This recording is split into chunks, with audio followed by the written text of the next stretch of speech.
안녕하세요. 돈세는구멍마가 돈버는TV 이천희망TV 이천희입니다. 감사히에 삼성자산운용에서요 또다시 롤오버를 진행했습니다. 이번 달 들어서 벌써 세 번째인데요.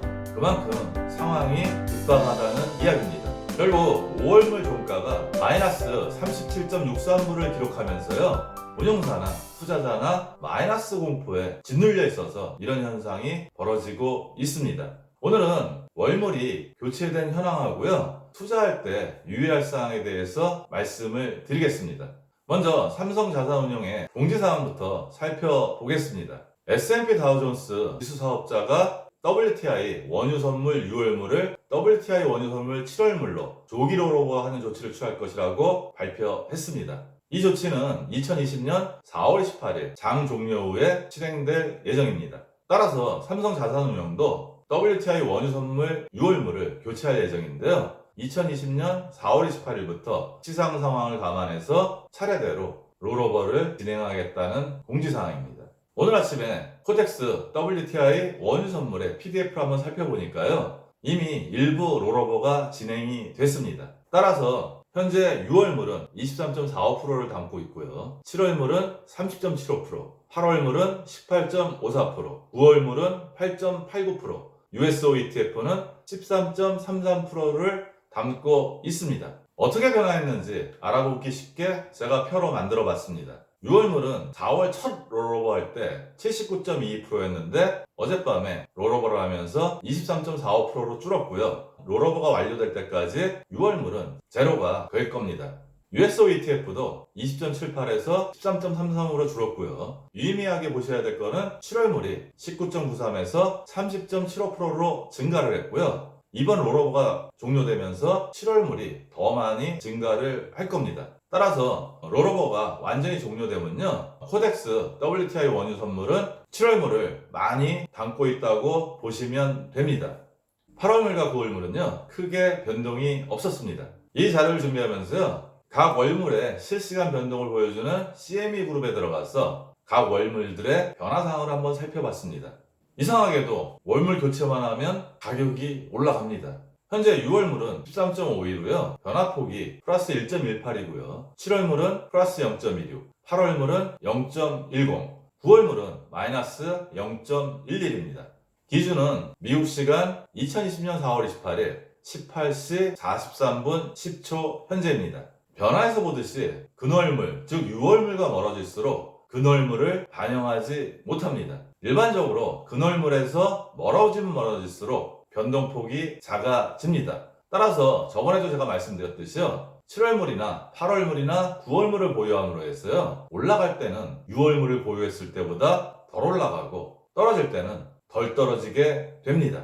최근에 수익률 흐름을 한번 살펴보면요. 매수해서 가격이 쭉 떨어지다가 롤오버를 해서 월물이 교체되고 또 가격이 떨어지고 또 월물을 교체했는데 가격이 떨어지는 이런 상황이었습니다. 롤오버에 대해서 방송을 만들 때 설명을 드렸는데요. 이 흐름에서는 매수해서 롤오버를 하기 직전까지 변동폭만큼이 손실이기 때문에 그 손실을 다하면 대부분의 투자자들이 대부분 큰 손실을 보고 있을 수밖에 없는 최근 가격 흐름입니다. 이런 흐름으로 롤오버를 계속 진행하면요. 유가가 반등해도 기대하는 것보다 수익률이 적어질 수 있습니다. 지금 상황에서 급격한 변동이 일어나기는 좀 어려울 것 같고요. 좀 더 긴 관점에서 유가의 변동을 살펴보셨으면 좋겠습니다. 지금 유가 투자가 너무 과열이 됐습니다.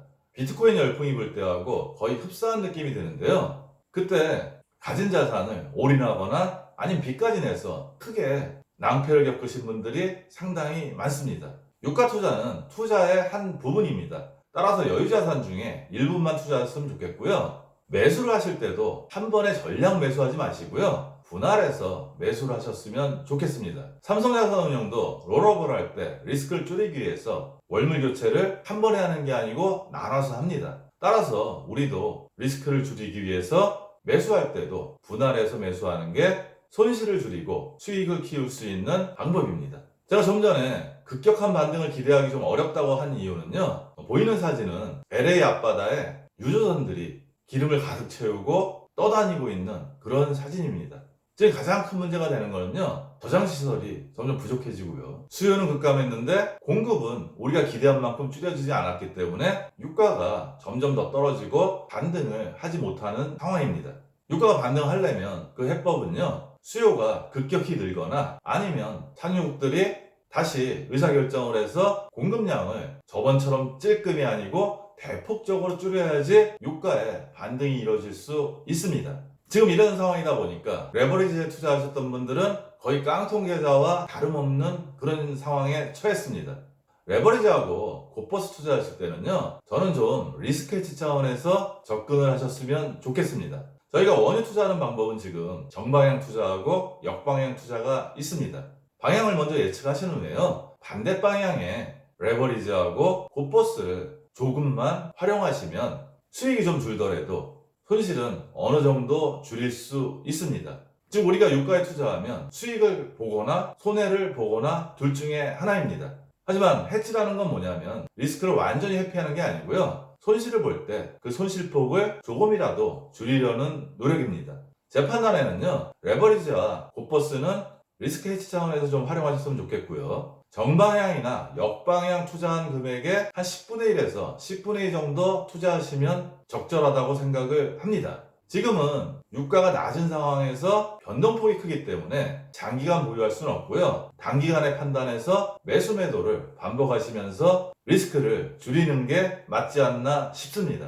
제 방송을 전문 트레이더분이 보실 이유는 없다고 생각을 합니다. 제 방송을 보시는 대부분의 분들은 저 같은 일반 투자자입니다. 정말 아무것도 모르고 유가가 너무 싸서 이 유가가 반드시 올라갈 거란 믿음을 가지시고 투자하신 분들도 상당히 많습니다. 그런 일반 투자자분들이 소중한 자산을 잃지 않기 위해서 제 약간의 경험과 지식을 나누는 거라고 생각을 하시면 됩니다. 유가가 12불에서 10불로 2불 정도 떨어지면요, 16.66%가 떨어진 겁니다. 곧버스나 레버리지는 33.3%의 변동을 보이는 거고요. 따라서 하루에 2, 3불만 떨어져도 그 변동폭이 워낙 큽니다. 지금 유가가 너무 낮기 때문에 매일 10% 이상씩 왔다 갔다 합니다. 만약에 하루에 3, 4불씩 변동을 하면요, 하루나 이틀이면 레버리지나 곧버스에 투자했을 때 저희 계좌가 깡통이 됩니다. 이 비율은 유가가 60불일 때요, 하루에 9.95불의 변동폭을 보이는 건데요, 유가가 60불일 때 하루에 9.95불씩 변동한 적은 별로 없습니다. 지금 유가 자체가 워낙 낮기 때문에요, 1, 2불만 변동해도 워낙 변동폭이 크고요, 앞으로 어느 정도 가격을 회복하기 전까지는요, 이 변동폭이 상당히 클 겁니다. 따라서 우리는 레버리지나 곧버스 투자할 때 정말 유의하셔야 합니다. 오늘 3시 반이면 우리나라 주식시장은 종료를 합니다. 5월 4일 아침 9시에 다시 개장을 하고요. 보통 일반적인 날도 3시 반에 끝나고 다음날 9시에 개장할 때 미국 선물시장이 움직여서 매일매일 대응하기도 힘든데, 지금은 3시 반 이후부터 5월 4일 아침 9시까지 얼마나 큰 변화가 예상이 되겠습니까? 이럴 때는 대응하기가 정말 힘듭니다. 지금 정방향으로 투자하신 분들도 있고 역방향으로 투자하신 분들도 계실 겁니다. 5월 4일 우리나라 주식시장이 열릴 때는요, 그분들이 원하는 방향으로 유가가 움직였으면 좋겠습니다. 오늘 내용도 도움이 되셨으면 좋겠고요. 오늘도 행복한 돈 관리 되세요.